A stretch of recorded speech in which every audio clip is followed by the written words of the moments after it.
Hello, my name is Marcus and welcome to Tabletop Reviews. 5 games I've played, part 8. You might guess from the shirt, this is recorded on the same day, so coming out like a week apart. This part 8 is going to be an average one. I said I've done average scores. Part 8 is in the higher upper echelons of it. I try to have like a theme for these ones, somewhat. And the best one I can say for this one is possibly a duel. Tile laying duel. There isn't really any theme, I think, anymore. I can't do 5 games within a theme. Anyways, part 8, we start off with Gods Love Dinosaurs. I was kind of excited to play this one. I love dinosaurs. Fiance loves dinosaurs. We want to get a hold of dinosaur games. Unfortunately, either they're like massive games, such as, where the heck is it at? Oh, Dinosaur World, just an absolutely massive game. They're small little, not that great games. What? I've lost track of my games. Where the heck is that game? Oh, it's right here. It's like a smaller game. Lost in Jurassic, which is not, like, it's not a great game. Tiny Epic is, again, it's a very complicated game. Draftosaurus, I haven't played yet. Dinosauria, I haven't played yet. So, like, we're trying to get a hold of dinosaur games because we love dinosaurs. That was Black Widow falling on the ground there. So, Gods Love Dinosaurs, very excited to play that game. Was pretty disappointed, might as well say right now. So, basically, you have a grid of tiles, depending on how many players you are. We were 3, so we had, so it's 5 by 2. If you're 4 players, it's 5 by 3. And you start off, and each row has an animal like a frog or a rabbit or something associated with them. So when that row is completed, you know, every turn you draft a tile. It might have been by 3 actually, 5 by 3. I can't remember. Can't fully remember. Was it 5 by 3 or 5 by 2? No, it was 5 by 3. I remember incorrectly. Sorry. 2 is a 2-player game. But you draft a tile every turn. Grab whatever tile you want, you need in your little grid, and you're trying to build a grid. These are sort of 2, what is that? 1, 2, 3, 4, 5 edged ones. What is that? Hexagons? That's not hexagons, is it? That's 8. Hexagons is 8. Anyways, 5 corner things. 2 of those put together to create this tile, right? I'm explaining it incredibly badly. This is maybe the time when I try and put in pictures into my videos, and then but you didn't put them into your little layer, and they're like different, like it's a swamp or it's a grassland or mountains, whatever. They usually have a spot for an animal, which you then fill in. So like a little spot for frog, you put in the frog, and then whenever a row of that animal is complete, you activate that animal. So, the frogs and rabbits and salamanders, I think they were, yeah. They move 1 space and only 1 space, and then, you know, they pierce another one. So they just duplicate themselves every turn. The hunters, which is tigers and eagles, move in special patterns. I think it's tigers move 2 and eagles move up to 5 in a straight line, I think it is. And they try to eat prey, which is the other 3. And if they eat prey, they survive for the next round. If they don't, they starve and die and you lose them. But if they do eat prey and survive, they also spawn a new one. So there's a new one in, so that's the way to duplicate them. If you remove the row with the dinosaurs in, and it's kind of moving along all the time, so it starts off the frog, then at the salamander, then at the rabbit, then at the eagle, and then at the tiger, or maybe it's the other way around, tiger then eagle. Was it? I think it's tiger then eagle, and it just reset, because that's not how you end the game. You end the game by running out of tiles. In your piles, you have A, B, C, D tiles. I don't know why they're numbered that way. I don't know. I didn't see a difference in them, but whatever. And the dinosaur again can starve and die, which is bad because the dinosaur is just a point.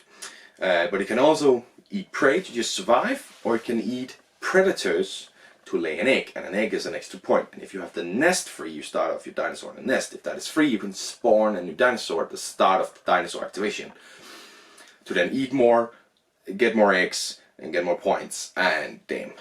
And that's about it. So, I don't know, the eating part is supposed to give you tension, like, I need them to eat and stuff. At the start, in the first, like, little round until the first, like, dinosaur activation, whatever, we didn't fully understand that. Like, we didn't fully understand the activation and the eating part. So that was like a learning thing. But once we learned it, it was like fucking easy. Oh, dinosaurs need to end in a mountain. Okay, place a mountain here, place a mountain here. Spawn a new one. Spawn a new one. Immediately we have 3 dinosaurs. The animals just need to like land here. Just move these down here. Difficult part comes in the fact that sometimes like the dinosaurs on the rabbit, I want to activate the salamanders first because I need this salamander activation. But like my opponents would love to activate the rabbits and then the dinosaurs. That fits into her. And there's 1 tile left in either one. She's turn is now, so she takes the rabbit tile so she can activate the rabbits and then the dinosaurs, which just means trouble for me. But maybe I can just make it survive, and the next round I can whatever. It just, that's the only bit of tension that there is. It's like the order of activation and how like you can get in each other's way or in that way. And usually you'll be like sitting there like, oh, I could use that. Only in like the latest. When dinosaurs activated, you refill the board of tiles until then you're running out of tiles. So only like right before dinosaur activation, you're sitting like, oh, I really need some tiles, a specific tile. Oh, you took it. Oh, other than that, you're sitting like, oh, that would be nice. But you know, if you take that one, I could use that one. If you then take that one, I could use that one. And if you do take that one, there is a 4th option for me. You're never. It's only at towards the end of it, but by then it goes so fast like. You can only just about manage to think, oh damn it, oh activation. Like, it goes so fast. So I didn't feel any tension, I didn't feel any like, oh please let me have that. I think it didn't really matter in the end, any of those things. I just sat there, it's very no tension. I'm giving it a 4, just because it was so easy to complete, right? And keep up the things. Like, sure, efficiency, it's an efficiency puzzle, which are freaking boring. And it's just, there was no tension. I do need a bit of tension, right? Like, I used viticulture last episode, let's use viticulture again. Like, if I'm sitting there and like dependent on 2 specific things, right? I only have 1 grande worker, so I'm only guaranteed to do 1 of them. But I need to do 2 of them, right? I need to make vine tokens and then transport and wine order, right? Let's say that's it. If you take 1 of those, then all of a sudden I am in a pickle. Because like, well, let's say we're a 3-player game, my 2 opponents take both of those actions, now I'm in a pickle, I can only do 1 of them. Which one is the most important thing? Is it completing something now, or getting ready for the... or is it getting ready for, like, next turn with the planting some vines, so I now have 2 things I can order. Well, what's the most important thing? How do I make the most of this?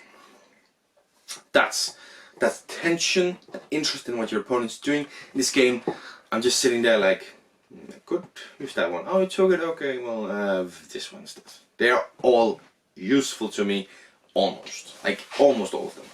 Very close to all of them. So yeah, no tension there. 4 out of 10. Let's move on to Aquatica. This was interesting. Sort of a deck builder, but not really. Because you're buying cards to just get on your hand, or in your grid to raise in front of the bottom. The raising the depth thing, very interesting way of scoring, and you need to put them in your scoring pile. Very interesting way of scoring, definitely. Just the deck building-ish aspect of it ruins it for me. Deck building is not my favorite thing in the world, and most times when I play sort of a deck builder, I'm sitting there, this one is better than most because you have all the cards in your hand immediately, rather than having to draw from the deck and hope for the best. You immediately have these cards in hand, which is super awesome, and then utilizing them the best way. I just thought it was a little bit too lucky. Sort of like the first one you take and trying to make combos. If you're unlucky with the first 2 depth cards you take, maybe they don't fit together and just the things don't pop up. You're kind of stuck now.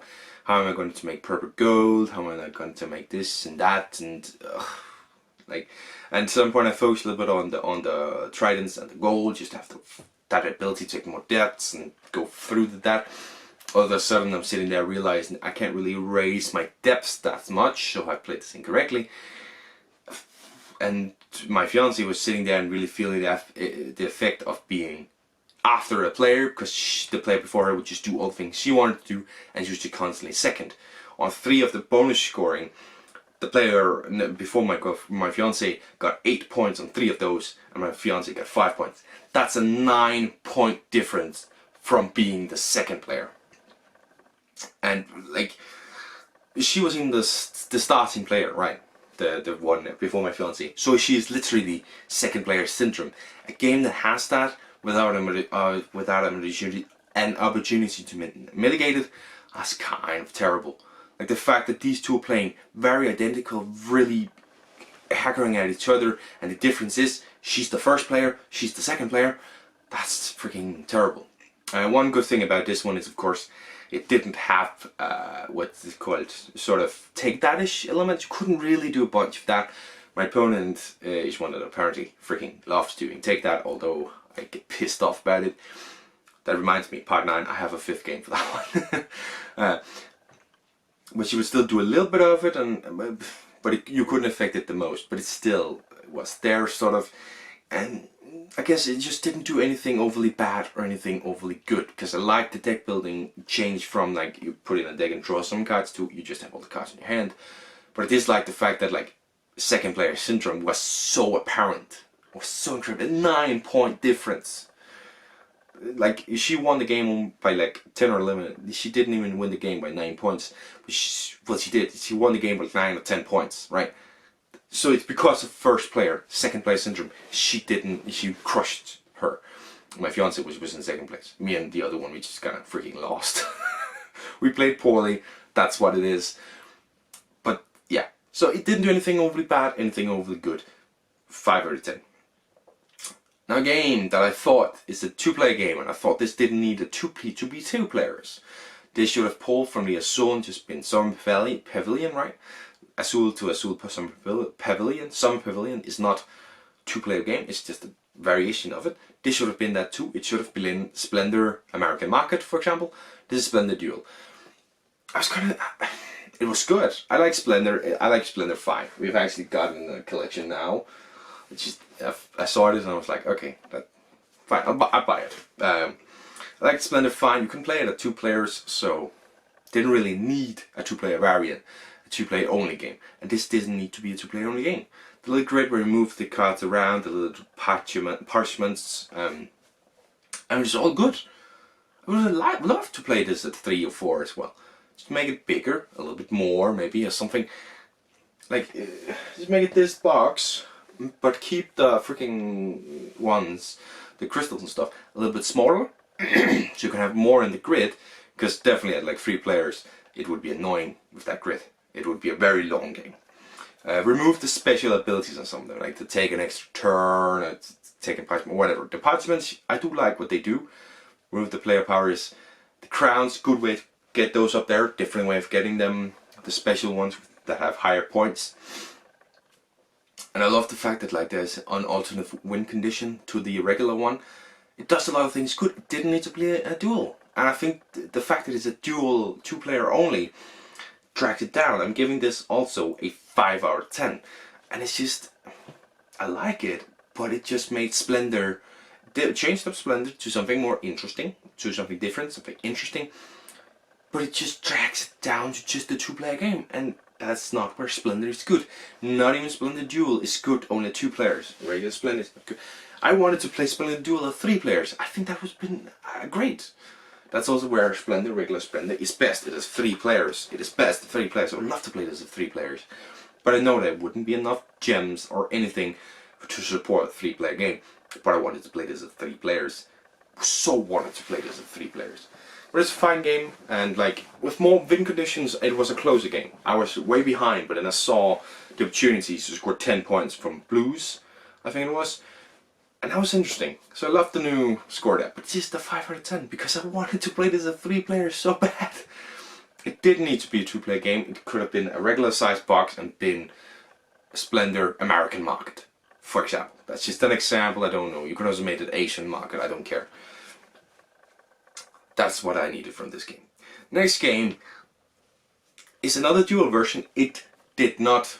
You cannot really play this game with 2 players. It's 7 Wonders Duel. I wouldn't play 7 Wonders 2. We have tried playing It's a Wonderful World at 2. That's the terrible game. 7 Wonders is the same time. You need to play 3, 4, or 5. 7 Wonders Duel. If you 7 Wonders, but for 2 players. What a great idea. It was good. Definitely worse than regular. So you kind of build this pyramid where it's like some are hidden, some are obvious. And it just goes to show that drafting doesn't work at 2 players that well. Bunny Kingdom, another game, terrible at 2 players. You need 3 or 4 for this, for Bunny Kingdom to be good. It's a Wonderful World, you need 3, 4, even 5. 7 Wonders with mode placed at 4, I love it at 4. 3 is okay, I haven't tried it at 5, wouldn't want to try it at 2. Drafting games don't need 2-player variants because drafting just really doesn't work at 2. The only bit of drafting that works at 2 is tile drafting, Sularedo. It's great at 2. I love Sularedo. Is this just an opportunity to guys about Sularedo and the fact that I'm hopefully by April I will try and get a hold of Sularedo Duel and Aquaredo and just expand my Sularedo love. Yes, Sularedo is great. This is drafting in 2-player variants that works really well. Anyways. So it didn't need to be, again, I feel like if you made this more of like a version of 7 Wonders, right? This is 7 Wonders, this is 7 Wonders New Age. Okay, that was more difficult to go with something. But it was just a variant of 7 Wonders rather than a 2-player mode. So you could still play it at 3 or 4 with this pyramid thing. Interesting, different. But it's not, it was dual player mode. It wouldn't have worked. And then we have the Wanderers. You draft out, there's like 12 Wanderers in it. And you draft out 8 for each, 4 for each. And then you have 8 in total. Then you build them, but you can only build 7. I would have preferred them to just have the 7 Wanderers in there maybe. And just having them different. And then you like randomly get shuffled 1. And then that's like what you have. And then you have 3 stages of it. Maybe, right? Or maybe you just have 1 stage of it and 2 wonders, so you like get a nation. Because I'm sure like if you're in Egypt you can get 2 things that's worth building if you're Egypt, right? So that would have been more interesting. The wonders, I don't think they were done very well. The war aspect, done differently, done interesting. Like you push your opponent and lose some coins, but they score more points, so it's the balancing of that. Way more interesting than war in regular 7 Wonders, which is probably one of the things I hate the most. But just the Wonders is an annoying thing where like you can only build 7 and we have to keep track of that, and then I might lose 1 because I'm not quite fast enough, but at the same time doesn't really change anything. I don't have the option to build. Then don't give me all of them, just give me like 2 Wonders or some shit like that. And the drafting is just, you can look forward and you just know, you can just sit there and like, no, I really want that card. But my opponent's not going to free that card because my opponent knows that I want that card. Because your opponent knows all the cards you have. Opposite regular 7 Wonders or It's a Wonderful World or Bunny Kingdom, where you have multiple players to look at, this one you only have 1 player. So you sit there and know, oh, that one, he could really use that. I'm not going to give him that one. I'm going to take it from us as soon as I can, man. I'm not going to give that to him. So it becomes more take that, and then that's a thing very much in duels. It becomes way more take that. I've given 7 Wonders a 6, 7 Wonders Duel a 6, I give 7 Wonders an 8. That's how much a dual version drags down for me. The change is not good enough. Alright, let's try and finish off this one on a positive note. This is Oleon. It's a very recent gameplay. He pulled it out and like, I really want to play this one. It's a recent game, I've learned the game rules and stuff, and I just looked at it and was like, Oleon? I want to play that. I totally want to play that. We got a 4-player game, not a 4-player game going of Oleon, and wow, that was really good. It's one of those where like you can do a little bit of everything, but you need to master something to win, and that's the thing, right? The one that won mastered building houses and did a little bit of other things, but really focused on a few things. I did the mistake of doing everything just about equally, which meant I finished in the middle. But this is the kind of games I love where like you can do a little bit of everything, but you need all your other opponents to do it as well. As soon as someone tries to master something, they are probably going to pull away, and that is what happened. Well, we only knew that at the end, but what happened was the one that focused on really mastering something and did it, one was the one that focused on mastering something and didn't quite fully do it, came in like the middle with me. I think I came out of the 2nd or 3rd, I can't remember. And then there was one that was just kind of he was the owner of the game, and he just said, "I've played this completely incorrectly," and he did lose.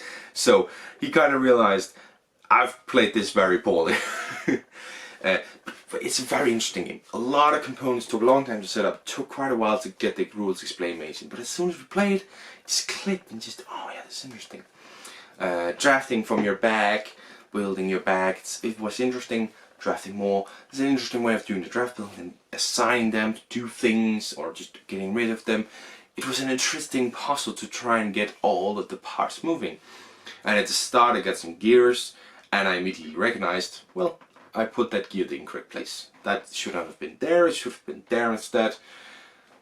But hey, that's the risk you run, right? It's just, yeah, I tried going for the grey worker thing, I can't remember what they're called, and moving up the track, and I did really do well on that track. I was ahead for most of it, and got the citizens and stuff. It was great. And then there was one situation where we tried and be in each other's faces to get the citizens from the discard market thing, where player order really meant something, and there was a little bit of confusion on the last round, and like I wasn't ready, but they started, and then it made me panic. And there was a little bit there on the last round, but that's sort of the group's fault, not the game's fault.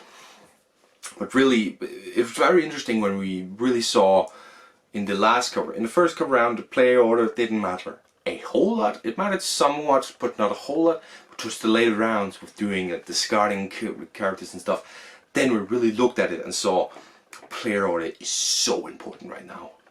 There was a moment where, like, if I wasn't first, I would not have gotten the citizen and the points and everything. And then, as I said, she was my opponent was before me. She was before me, and therefore she could do the thing that I wanted to do and get that from me. So it really, towards the end, player order really mattered. But before that, not too much, but still a bit. But very interesting. Oleon, no ins, no, it's Oleon. It's French, I believe. Really interesting, great way of building this up. And he talked about, the person who had it, he talked about Paladins of the West Kingdom, which is a game I really want to play. He said it sort of reminded him of that, just a bit different with the worker placement, in that you draft workers, so to speak. And I was like, dude, we gotta play Paladins. I really want to play Paladins. It's like, I really want to play Paladins again, so that's fine. We will find a time to play Paladins. But yeah, Oleon, I really enjoyed it. I mean, there are some things, and yeah, I've given it a 7 out of 10. And I guess it's time to talk about what drags it down. First of all, there's just so much, and sometimes a lot is a bad thing. I talked about this in my review of Endless Winter. That was too much. More was not better. This one was on the bridge. I thought there was a lot, and there was many rounds. So I think this should maybe pull down on the rounds at least. 18 rounds is a lot. I think that should fluctuate depending on how many players you are, so that every person gets to start a round and be second and be third an equal amount of times, which we didn't. At 18 rounds and 4 players, that doesn't add up. That doesn't add up. And as well with the thing of like doing a little bit of everything. I don't know, a game where you can do a little bit of everything means you're going to see everything. Like, to me, I thought, I want to play it again because I want to try and perfect it and win. That's different from Endless Winter, but I saw everything. I don't feel like there's something new for me to look at. Maybe just focus on the black people first and then get like the buildings. That's something I didn't see a whole lot of. But just seeing everything, you know, in the first gameplay or the second gameplay, that's not that brilliant. But I really enjoyed the game still. Gave me a lot of things, and I do, as I said, it intrigued me, and I want to play it again to perfect it. And that's a good thing. That's, as I said, I'm relating it to Endless Winter in the size and the fact that you do everything. In Endless Winter, I don't want to play it again to perfect it. But I do want to play Oleon again to perfect it and really get through it. So yeah, Oleon is 7 out of 10. It is definitely a very fun game. A little bit longer than it has to be. And also, what was it? Not deep enough, or so to speak. Not. I mean, the only reason I want to play again is I want to try and win. If I've ever win it, do I want to play it again? I don't know. So yeah, that's another episode of 5 games I've played. As I said, I just remembered the 5th game for part 9, so I can record that right away. But anyways, thank you very much for watching, and I hope to see you in the next one. Bye!